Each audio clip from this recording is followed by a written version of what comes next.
Dalam cerita permusuhan Adam dan jin, setan membujuknya dan melakukan tipu daya agar Adam mau makan buah dari sebatang pohon yang dilarang oleh Allah mendekatinya. Adam terperdaya dengan bujuk rayu setan dan hingga akhirnya melanggar larangan Allah dengan mengakibatkan dikeluarkannya dari surga sebagai imbalan atas kemaksiatannya. Larangan yang telah diingkari, peraturan yang telah dilanggar. Permusuhan iblis tidak hanya berhenti sampai Adam, bahkan berlanjut sampai kepada keturunannya hingga hari kiamat nanti. Setelah Allah menciptakan Adam dan meniupkan roh ke dalam tubuhnya, dan seluruh manusia adalah keturunannya. Karenanya, tipu daya setan yang senantiasa menjauhkan manusia dari sifat yang terpuji dan menjerumuskan ke jurang keburukan dan kemaksiatan. Dari sebab ini, timbul pertentangan antara kebaikan dan keburukan pada diri manusia yang merupakan cobaan dan ujian untuk dirinya. Apabila manusia berjihad melawan hawa nafsunya dan menang, maka dia akan mendapatkan keberuntungan berupa nikmat dan ridha Allah Subhanahu wa Ta'ala. Dan sebaliknya, jika ia bisa dikuasai hawa nafsunya dan kalah menuruti tipu daya setan yang menjerumuskan ke dalam jurang keburukan itu, akibatnya ia menjadi orang yang merugi dan tersesat. Dalam hal ini kita akan membicarakan bagaimana setan telah menggoda manusia, Adam hingga anak turunnya, gangguan dan pengaruhnya terhadap manusia, agar kita semua menjauhi dan berjihad melawan nafsunya, senjatanya, tentaranya, sehingga mampu mencapai ketinggian rohaniah untuk kebahagiaan dunia dan akhirat. Tabiat iblis dan setan. Iblis adalah nenek moyang setan. Iblis dan keturunannya adalah jin yang bermaksiat atau durhaka kepada Allah. Jin adalah satu jenis makhluk halus yang berakal dan berkemauan. Mereka adalah mukallafun seperti manusia. Hanya saja mereka tidak hidup di alam nyata seperti manusia. Mereka tidak bisa dijangkau oleh panca indera. Tabiat dan bentuknya tidak bisa dilihat hakikatnya. So Allah Subhanahu wa Ta'ala berfirman, "Innahu yarakum wa qabiluhu min haitsu la tarawnahum." Al-A'raf ayat 27. Sesungguhnya ia dan pengikut-pengikutnya melihat kamu dari suatu tempat yang kamu tidak bisa melihat mereka. Jin terbagi menjadi beberapa golongan. Di antara mereka ada yang berbuat kebaikan dan ada pula yang sesat dan berbuat kerusakan. Seperti dalam surat Al-Jin ayat 11. Jin menjawab bahwa anna minna sholihuna wa minna duna dzalik kunna tara'iqa qidada. Dan sesungguhnya di antara kami ada orang-orang yang saleh atau ada jin-jin yang saleh, dan di antara kami ada pula yang tidak demikian halnya atau berdurhaka kepada Allah Subhanahu wa Ta'ala. Maka kami menempuh jalan yang berbeda-beda. Quran surat Al-Jin ayat 11. Setan adalah musuh manusia.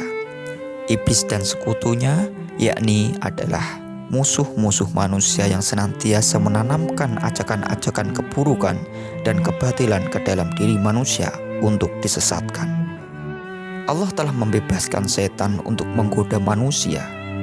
Setan itu selalu menghiasi manusia dengan keburukan dan memberdayakan dengan kemungkaran, baik manusia itu sebagai nabi atau lainnya.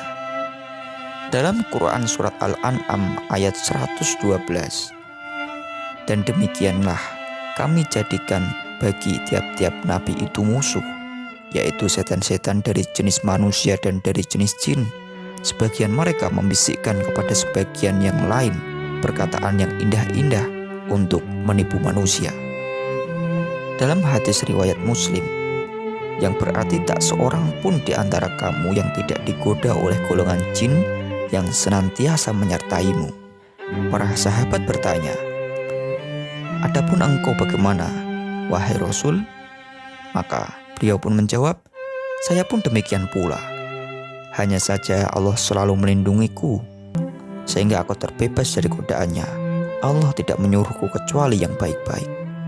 Karena setan adalah sumber kejahatan dalam wujudnya, di samping sebagai pengajak kejahatan dan kerusakan di bumi, karenanya setan adalah pengisi setiap orang yang berjiwa kosong dan menyelewengkan kepada kecenderungan nafsu seksual, menjatuhkan martabat, menanamkan sifat memperbudak, dan kecenderungan melakukan keburukan dan kerusakan.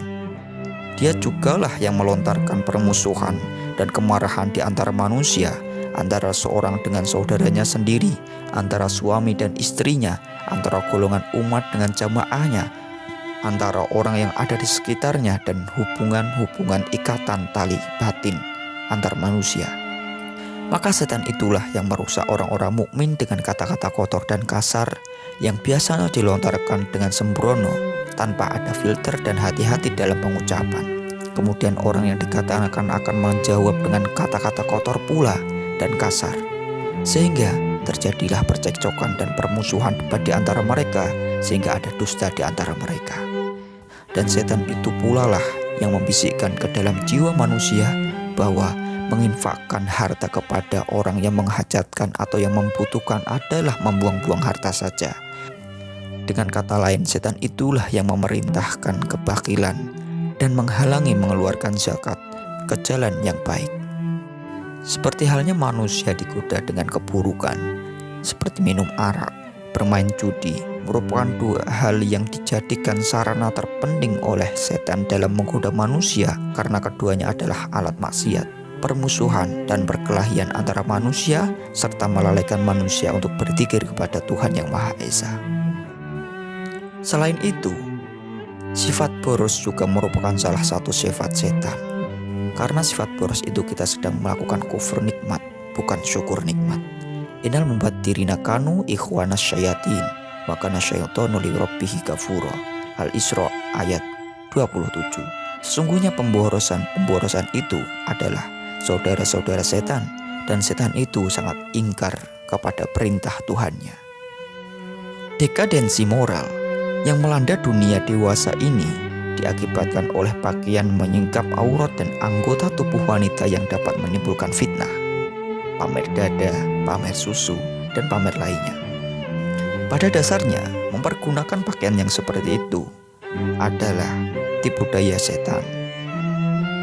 Keburukan moral di dunia ini sebenarnya ditimbulkan oleh penciptaan rangsangan-rangsangan seksual yang sengaja dipamerkan oleh pria dan wanita-wanita dalam keadaan bugil, tak berbusana di barbar. Akan tetapi saat ini kita adalah maraknya dunia media sosial, dunia digital yang semakin merajalela dan membanjiri FYP kita. Maka jika kita tidak berhati-hati, maka kita juga akan terjerumus di dalamnya. Jadi ini semua adalah karena godaan-godaan setan, sebagaimana telah diceritakan oleh Allah Subhanahu wa Ta'ala sebelum terjadi dan tersebar luas seperti di abad ini. Hai anak Adam, janganlah sekali-kali kamu dapat ditipu oleh setan sebagaimana ia telah mengeluarkan kedua ibu bapakmu dari surga. Ia menanggalkan dari kedua pakaian untuk memperlihatkan kepada dua auratnya. Sehingga dengan itu, anak cucu Adam adalah musuh setan sejak iblis diperintahkan bersujud kepada Adam, lalu enggan sehingga ia dikeluarkan dari surga. Wallahu a'lam bishawab.